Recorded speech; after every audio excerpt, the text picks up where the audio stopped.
Thanks for watching ERi-TV, dear viewers. Welcome to this special edition of Open Mic with my guest for this evening, Dr. Fikrejesus Amahazion. He's a colleague of mine, a researcher and analyst.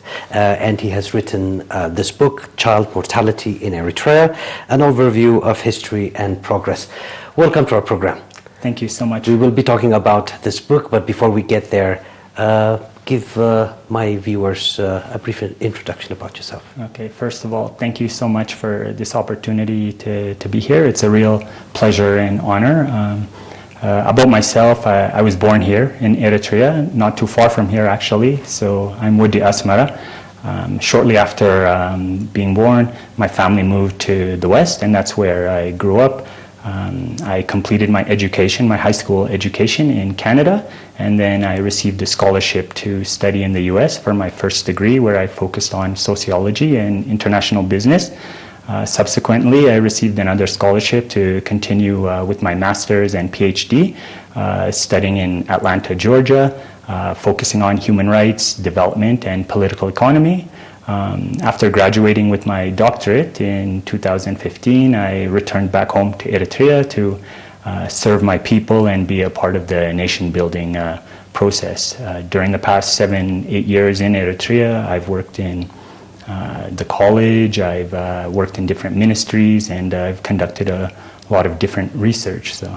All right, Doctor, thank you for that introduction. Like I've said, we will be talking about this book, Child Mortality in Eritrea. So just give me an overview of this book first, before we get to the rest of my questions for this evening.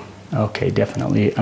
So when we think about child mortality, the greatest tragedy in life, the greatest tragedy in society or communities is the death of a child. And throughout history, if we look at all of the historical records, we know that it is something that has been far too common. Throughout the historical records, we know anywhere from 1/4 to 1/3 to almost 1/2 of children shortly after being born or throughout their childhood, they don't survive, they perish, they die. However, that great prevalence of child mortality has greatly reduced in recent times and in recent decades globally, if we think about it globally. Yet again, there are pockets around the world where the prevalence of child mortality is still very high, and one of those regions is sub-Saharan Africa.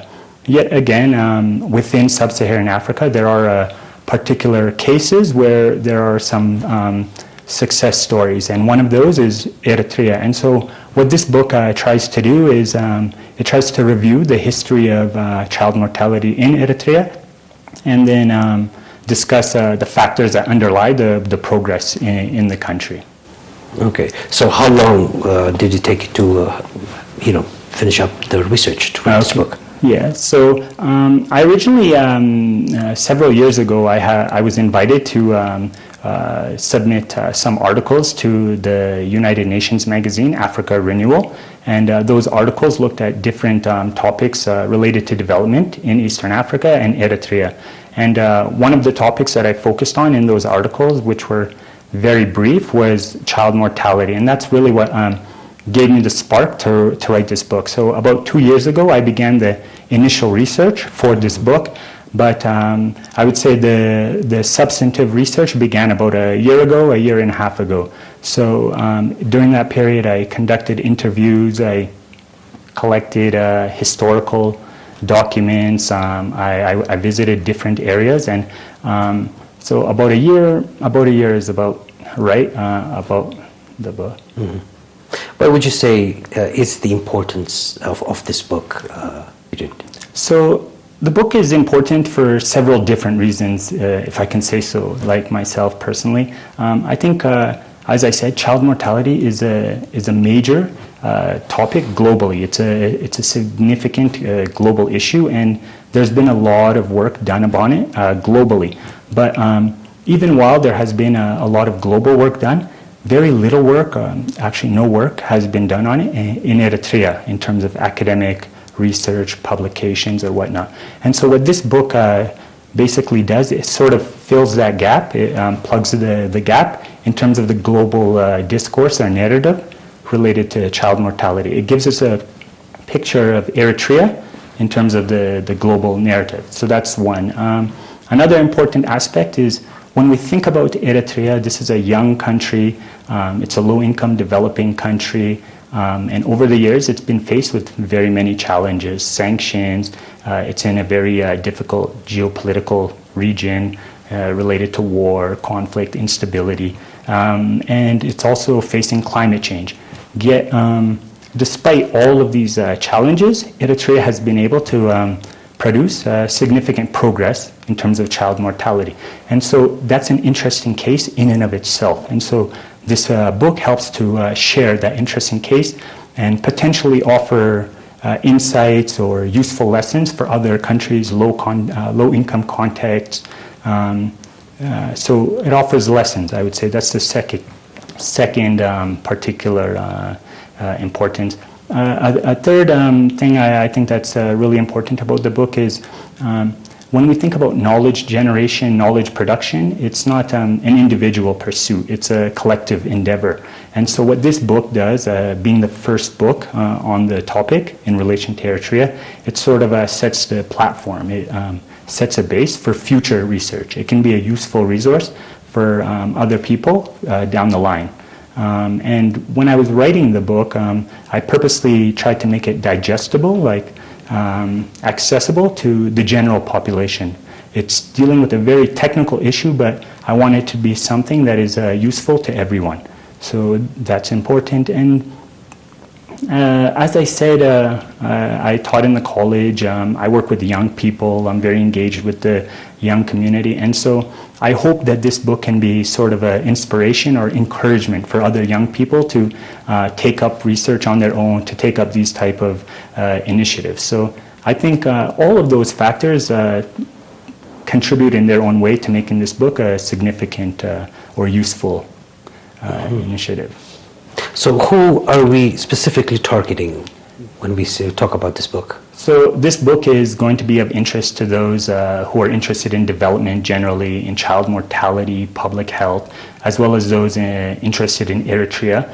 And like I said, this is a very technical issue, but I've tried to ensure that it's very accessible, not including so much jargon, including a lot of explanations and concepts so that anybody in the general community can access it. Okay. So if people are interested to actually purchase this book and perhaps even give it a good distribution, where would we find it? So this book was published by Nova Publishers, which is a publishing outlet in New York in the United States. It was actually just released a couple weeks ago, so it's available through the publisher right now online at novapublishers.com. Very soon it'll also be available through Amazon and other reputable book sellers online. I'm also excited to just share that we're in talks with local partners, local individuals and organizations to purchase a book and distribute it locally here in Eritrea. And we're also in discussions to translate the book from English into local languages such as Tigrinya, Arabic. All right. So it's quite an achievement. So is there any other work that you're actually planning to write on next time around? Yes, actually. As I said, I'm very interested and engaged in research work, so I'm actually coming up with another book, a second book. It's already been accepted for publication with Cambridge Scholars Publishing, which is an outlet in London. And this focuses on the impacts of COVID-19, particularly in relation to women and girls globally. And so that will involve looking at comparative cases in Africa and around the world, including Eritrea.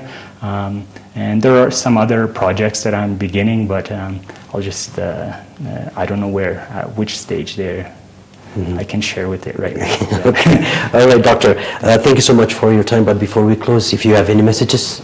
So I guess one of the most important things I can share about this book and which really gives me a lot of encouragement is Eritrea has been able to make a lot of progress in a short period of time in relation to child mortality. In fact, the rate of reduction in Eritrea related to child mortality is amongst the fastest anywhere in the world. And so I think the thing I would like to say, not only thanks to everybody that helped me in the process of writing this book, but I'd also like to say thank you to all of the healthcare workers, the policy makers, and everybody who has been able to make this story a reality. I'm just sharing the narrative of all of the hard work of all of the young people, all of the elders, all of the people who remain committed and dedicated to ensuring the protection and survival of our most important resource, our children. So thank you to them.